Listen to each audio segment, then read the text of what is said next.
how can the education system support the children, the parents, even the teachers. You might be a teacher in the classroom undergoing your spiritual awakening, thinking, oh my God, I am tasked with helping these souls. These are not just vessels, these are not empty vessels, these are souls within these tiny human beings. And I am being tasked with guiding them, teaching them. There's a lot of responsibility in that. And I think the education system can really transform the way we live, not just for the Mm. children, but for every single human being on earth. Yeah, and as you were saying that, that's exactly what happened to me. Like I had this spiritual awakening just a few years ago while I was in the classroom. So I started looking at my students in a completely different way. Like I always really cared about getting to know my students as, humans. And a lot of teachers, they build relationship, they build rapport. There are some people that should not be in the field that don't do that. But I started to see things in a very different way. I started to see and recognize the pressure a lot more. And just seeing how they were like very much anxious all the time. And I saw that before, but I think it was like hitting me in a very different way. So I, just wanted to really absorb that and kind of like reflect on that. And that was a big part of my book that I wrote, The Guided Teacher, was looking at myself through the system and then how I was led to come into teaching and then how I observed that through these different stages of my life, going back to Hawaii and then back to the Northeast. Um, and then in this time that I'm in now. So in 2023, I wrote my book, The Guided Teacher, and I wrote a lot about what you are talking about and what you'd like to also see in education in this connected consciousness curriculum.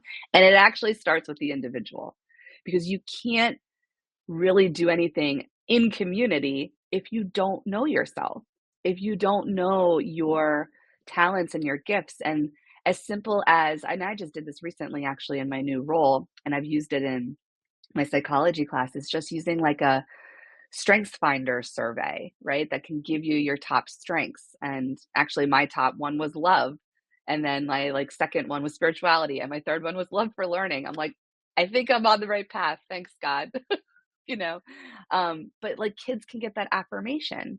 So if you even give them something like that, that's a tool, something that you're not talking about, like, let's get right into meditation and tap into the divine, what are messages you're getting. We're not talking about that. Like you can't go from this point of industrial, right? Testing, pressure, competition to Zen Buddhism.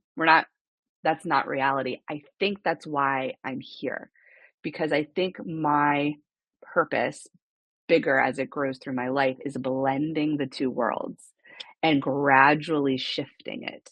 Because gradual shift is really how you start to produce change. Now, sometimes you need revolutionary shifts on the grander scale of the world, right? We're seeing it. We're seeing a lot of things shift quite dramatically, and that has to happen. But I truly believe, even in education, and there are some big shifts already happening in education, especially here in America with like the breakdown of the Department of Education and so many things, all the teachers leaving the system, and now families too, and moving to homeschooling. Sometimes we swing too far the other way. I think that's what we're doing after the pandemic. And I kind of started to get into that little circle of the homeschooling and some of the aspects of it, which I love, but like almost too out of your community, right? And I think the part is like to bring back into the community. So I do think this researcher role I'm in is to somehow blend the old with the new, blend the deep head focused with the heart, and be this bridge between the two. And every time I jump into a new role, that like continues to unveil itself to me, which is happening right now in the role that I'm in, because I'm also looking at how kids work individually, but there isn't this sense of like, I got to get you or I got to compete, or it's just literally like, I want to do what's right for my own education and where I'm at. I'm going to meet that kid where he's at. And there's so much kindness. There's so much affirmation. It's like a pillar of this program is you have to be able to like give affirmation to children, let them know about their progress, right? Giving them guidance, being a guide, not telling them the answer. So it is kind of like the next step for me because I'm seeing something that I think works better than in the traditional school system. And there's going to be some blending of the two somehow. And it also is East meets West because it's a Japanese program. So it's kind of like I was having this thought when I first came into it. I'm like, okay, so I feel like I really represent almost like the American school system and being in so many aspects of it.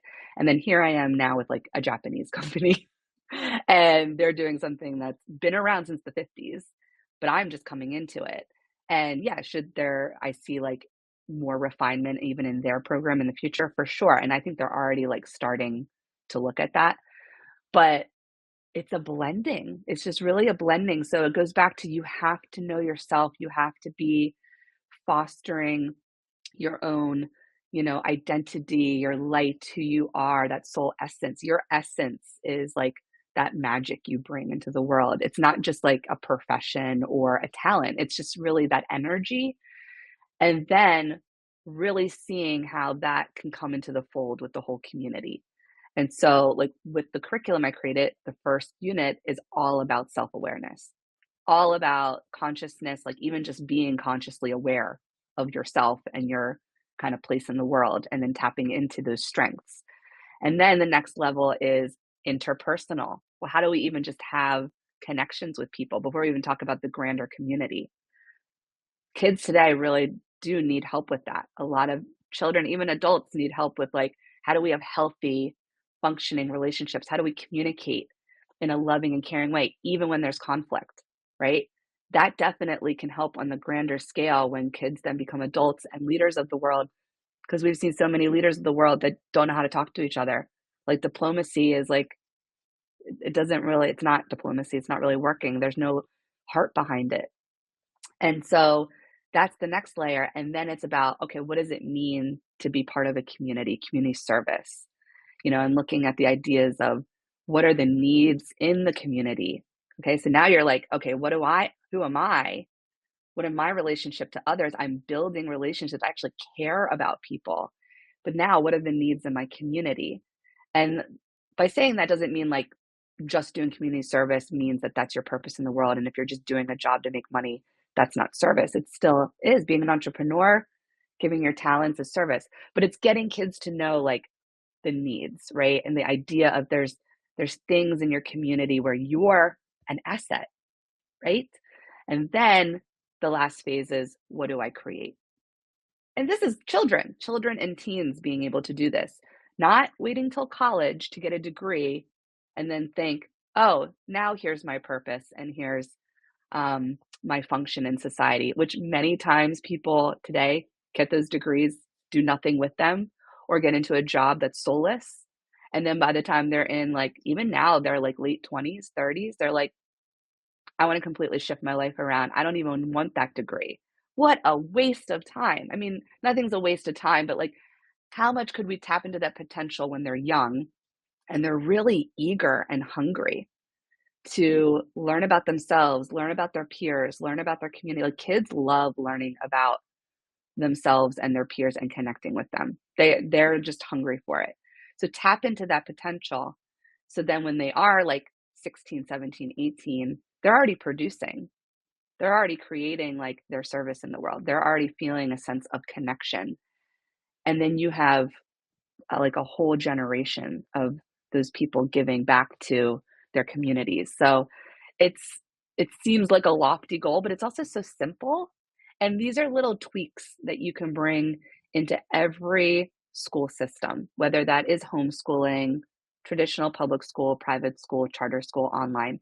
It's like embedding it into an advisory program, embedding it into lessons, into a psychology class, or even like maybe a life skills class. And so I suggest all of that too, because I do think you can't, again, go from so much structure to like, let's run in the fields and sing kumbaya. And I'm not making fun of that because that's how I want to live.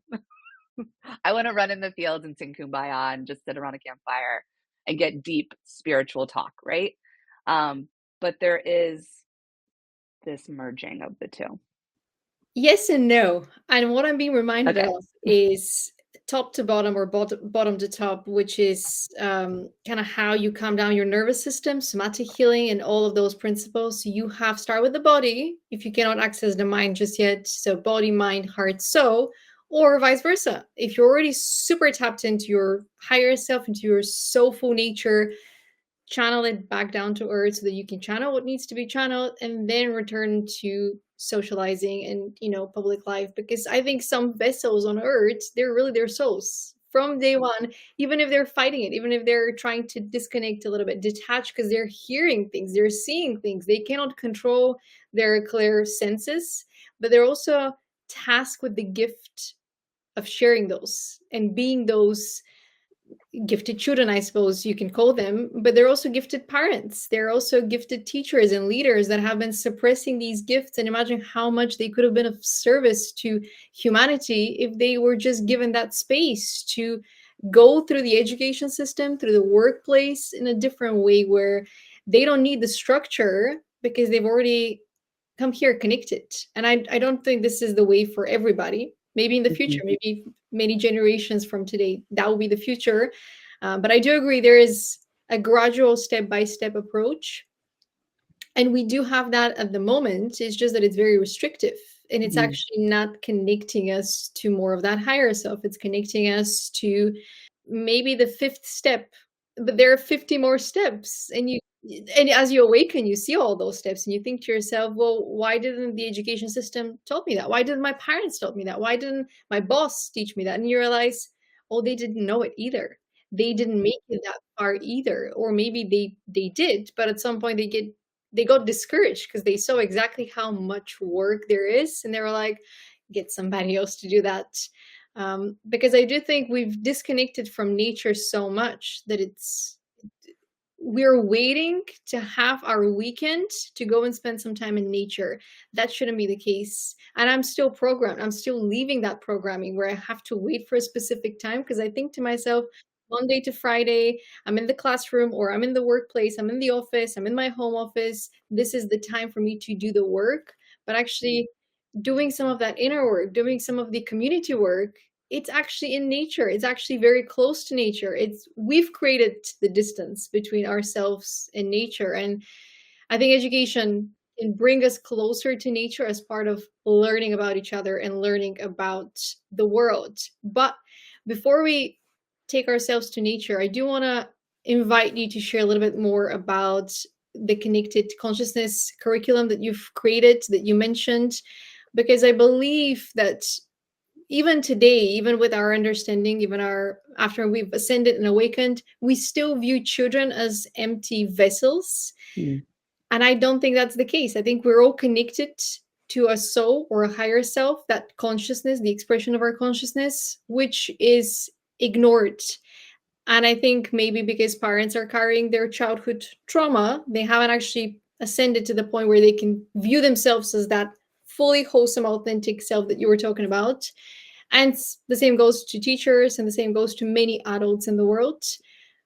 But we're always connected to that consciousness. We're always even receiving that data. You are a conscious researcher right now, but we all are researchers based on the soul purpose that's attached to our consciousness. So, how can education invite that consciousness of the children to participate Mhm. as if they're already equal, not belittling them, Mhm. not thinking of them as, oh, you're just a child, you don't understand, but also without burdening them with the responsibility of that calling, that purpose just yet. Because yes, we actually know, using different methods and tools, like you mentioned, the strengths tool, it's a personality quiz, or Mhm. astrology, nasal birth chart, human design. We already know what's attached to every single one of us from the day we're born. So we can even calculate what our purpose is, but we don't want to burden the children just yet with that Mhm. knowing. But Mhm. we still want to give them the individuality. We still want to give them the independence to tell us who they believe they are from day one. So how can education invite more of that consciousness into the curriculum? Yeah, I love that question. And as I was thinking about it, I was thinking of Montessori schools. And Montessori schools, they're usually much younger. A lot of them are very successful with like preschool, maybe into a little bit of like lower school primary age. Some go up to like eighth grade. But that whole kind of curriculum around Montessori, and a lot of Waldorf schools do this too. You are bringing children into the conversation, into the curriculum, into the lessons. You are getting them to have their own sharing. You're asking them questions. You are having them explore. The whole idea is exploration. So it's not having cookie cutter lessons of like, this is what I am going to teach you as a teacher. I am the expert. You are an empty vessel and I'm filling your head. And that's the way it's been, for over 100 years in this industrial model. But it's bringing them to the lesson and saying like, what do you want to learn? Or like, how do you learn? And like, how does this apply to your life? Having them ask questions and feel comfortable. Because I've seen so many high school students still not feel comfortable asking questions, or they always say as default, oh, this might be a stupid question. Like even the most brilliant kids, you see on paper that are doing well, will ask that. And I'm like, why are you second guessing yourself? Like a question's a question. There's nothing that's stupid about it. Like, don't put that label on it. Language is so important. And sometimes I feel like the language we use in schools is very limiting and also hurtful. Like it could actually like hurt kids depending on how we say things. That's why I don't like the whole like competition model in schools, all the awards, the grading system. Like, what does it mean? Someone created that. It's all man-made at the end of the day. None of this is natural. But what's natural is being curious, asking kids what they think, right? Asking how they feel and making that normal all the way through, not just pre-K. Because again, they do this really well, again, in most preschools, even in like a public school. And then it's lost by even like upper primary, definitely by middle. High school, nobody cares. And that's what high schoolers feel. They feel like I'm not seen, I'm not heard, nobody cares for my opinion. I'm still having to take all of these classes and learn all this stuff that doesn't apply to like any of my interests. Maybe there's some skills there that I can learn that will get me into a school, that will get me a job because that my parents want me to be in that. There's still a lot of that mindset. I think there's a lot of shifting. There are more, even teenagers, especially in Gen Z, and now we're in Gen Alpha, pushing back and saying, I don't want to learn this. This is not appealing to me. I'm not interested. I was working with some teenagers and even preteens online in like the interim of looking for this new role. And I was doing executive functioning skills with them, but like we would just talk like online, like I was like their coach. And they would often say like, I don't even know why I'm learning this. I don't want to do it. And the lack of motivation to me wasn't they're a poor student, was this isn't what they want to do. And they can see it and they're vocalizing it. And there's nothing wrong with that, right? So if you bring them to the table and you ask them for their input, young age and through, and have them work with you as a team in your curriculum. Like even some of the things I did, I was in a structured school, but in the curriculum itself, I was teaching, say, like 20th century world history. Well, that's very broad. So when we were ever in like a certain topic or time period, most of the things that I would do was project based and ask them to research a topic they wanted to research in this time that we're studying and bring it back to the class in a presentation or whatever project model we were doing, like podcasts or documentaries or whatever. Those were always the most successful projects. And the kids always said, I always appreciate that you gave us some structure of something, because kids like to have something that they have to like do. And you asked us to find something that we were interested in. And to me, that was like not a big deal. It was like, well, why wouldn't I ask you that? Like, why wouldn't I present that? They're like, but so many teachers don't do that. So there is slow progress. And I think it can be like what you were saying, feeling like we got 50 steps ahead of us, because there are project-based models. That was the next step out of like structured curriculum. But now it's like, we really want to think about soul-based curriculum, right? Heart-based curriculum, kids really tapping into their potential and essence and bringing that to, like, have them create their learning experiences, with the teacher as a guide. So I don't know how much we actually should be creating, like that's a whole nother thing. It's like, how much do we actually create besides maybe the space and keeping like, either some rules and life skills you have to learn so that we're all safe and we're taking care of each other. And that's really the role of the teacher being a guide, but then the kids really bringing what they want to learn and how they want to create those learning experiences. There's something called free school. We have some of those schools. There's one in Philadelphia, in Pennsylvania. And I think they have a model kind of like that where, and I don't know if it's really little or when they get to middle or high school, but the kids are really creating their own, they're provided the environment and guides.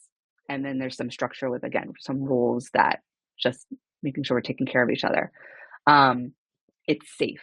The kids feel safe, but then the kids are creating their own learning experiences. So maybe that's kind of more of a directional point, but you have to be able to include them and ask them what they want to learn. Ask them about themselves. Ask them to share their truth.